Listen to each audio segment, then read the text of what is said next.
तमाम शहीदों जाके। चलो मैं आपकी तरफ वापस आता हूँ। अजहर साहब काफी देर से खामोश है, जरा उनको भी शामिल गुफ्तगू करते हैं। अजहर साहब ये बताइएगा, ये जो कानून पास किए जा रहे हैं, ये कानून एप्लीकेबल हो पाएंगे या नहीं हो पाएंगे? क्योंकि जितने भी माहिर कानून से हम गुफ्तगू कर रहे हो तो कहते हैं जनाब ये आइन की तरमीम जो होती है, चले वो समझ में आ जाती है और उसके लिए ऐवान का पूरा होना लाजमी होता है, लेकिन अगर आप कोई कानून बना रहे हैं, वो एक तो पहली बात माजी पे एप्लीकेबल नहीं होगा और दूसरा वो अदालत में चैलेंज हो जाएगा। ऐसा है सर? सलमान साहब हमने वैसे देख लिया माशाल्लाह, आप वकील बन चुके हैं सर। आपकी सरबराही में सर। अच्छा नहीं, और ना लाइटर साइड अगर वैसे हकायक देखें, हजारों ख्वाहिशें ऐसी कि हर ख्वाहिश पे दम निकले, बहुत निकले, अरमा पर कम क्या निकले। बात है सर, क्या बात। एक स्टेट्समैन होना चाहिए आदमी को। 13 सियासी जमातें अगर स्टेट्समैन होना नहीं सीख सकी तो फिर मैं क्या कह सकता हूँ। तो पाकिस्तान का अल्लाह ही हाफिज है कि हमारी भागदौड़ एक ऐसे गुंडा लोगों के पास है, एक ऐसे कानून शिकन और आइन शिकन लोगों के हाथ में है जो स्टेट्समैन तो नहीं है कम से कम। देखें अब आर्टिकल 184(3) एक कॉन्स्टिट्यूशनल प्रोविजन है, वो आज खुद नोटिस लेने का या इख्तियार देती है और पूरी दुनिया में इस तरह की प्रोविजन मौजूद हैं।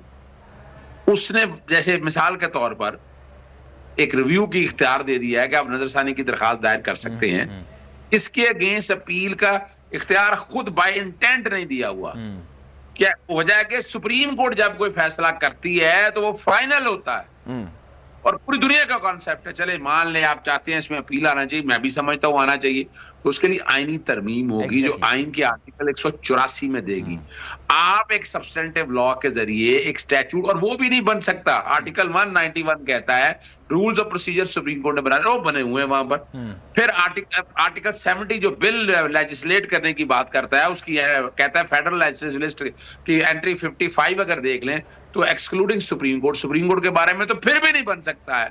तो आपने और अब एक जो फैसला जो मैंने पहले जिक्र किया था कि जिसका मैं समझता हूं बड़ा क्लैरिटी के साथ कि 2 मेंबर्स हैं और बाकियों ने सब ने वायलेशन की है, तौहीन की है। 5 मेंबर बेंच का फैसला PLD 2022 सुप्रीम कोर्ट 306, जिसमें यह तय कर गया कि मास्टर ऑफ रोस्टर जो है वो चीफ जस्टिस है।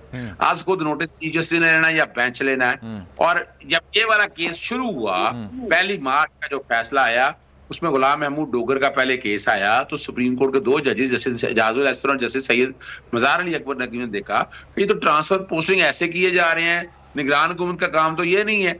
वहां पर एक सवाल फ्रेम किया गया और आज खुद नोटिस ले लिया गया, यानी तजवीज कर दिया गया और कहा इस पे, यानी उन जजेस ने माइंड अपना दे दिया, कह दिया कि यानी वहां अगर देखा जाए तो 2 जजेस ने तो मान लिया खुद नोटिस लेना था।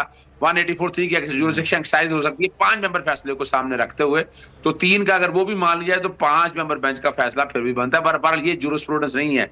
9 में से 5 रह गए, इंटरम ऑर्डर कोई पास हुए, 5 जजेस 9 ने कहा कि अब नया बेंच बनेगा, नया बेंच बन गया, नए बेंच ने समाअत की, कोई सवाल ये नहीं आया उस वक्त, किसी वक्त नहीं। बाद में वो किस्तों में इमरान सीरीज की किस्तें जैसे निकलती होती है, किस्तों में निकल रहे हैं जनाब। पहले एक जज कह देता है, दूसरा जज कह देता है, फिर डेटों का तयन देखे कैसा मिलता है, और फिर मरियम आके कहती है कि जो फैसले आए वो मेरा बयान नहीं है। फिर लोग तो सवाल करेंगे ना कि हुदैबिया पे पहले किसने फायदे दिए, किसने एडवांटेजेस दिए। फिर जो सवाल आ रहे हैं कि जजेस इनके अपने की बातें इस तरह की आ रही हैं, वो लेकिन तारीख कुछ ऐसी ही है कि जब लॉयर गवर्नमेंट शुरू हुई थी 2 मकसद थे। एक तो मुशर्रफ जनरल प्रोफेसर मुशर्रफ को आउट्स करना था, दूसरा जजेस भर्ती करने थे। अब मैं उनमें नहीं जाना चाहता, लेकिन मैं जानता हूं कि सियासी जमातों से ताल्लुक रखने वाले जजेस यहाँ पर मौजूद हैं। और सलमान साहब आप ये बात समझते हैं? वैसे मैं आपकी जाती राय जानना चाहता हूँ। आपको लगता है कि बाकी में इख्तियारात काफी ज्यादा हैं और ये इख्तियारात इतने नहीं होने चाहिए, या फिर इख्तियार 3 सीनियर तरीन जजेस के पास होना चाहिए? किस चीज पर सुमोटो लेना है? आपकी जाती राय क्या है? देखिए मैं एक स्टूडेंट ऑफ लॉ बता दूं आपको। देखें, नोटिस लेना फैसला लेना नहीं होता है। फैसला तो बेंच ने करना है आगे जाकर। यानी ये नहीं है कि जो नोटिस ले, और कई ऐसे खुद नोटिस है कभी लिए गए हैं वो डिस्पोज कर दिए गए हैं। अदालत ने कहा ये नहीं बनता है। 184(3) की कई पिटीशनें आई हैं, यानी ये सिर्फ एक नोटिस लेना है। अब नोटिस लेने के लिए 3 जज होने चाहिए, ये तो तौहीन होगी हमारे सुप्रीम कोर्ट की कि आप नोटिस लेनी, आप नोटिस ही नहीं ले सकते किसी चीज का। अच्छा, मैं इसका पॉलिटिकल पॉइंट ऑफ व्यू भी ले लेता हूं ना। जरदाज गुल साहब भी है ना, मैं पूछ लेता हूं कि वो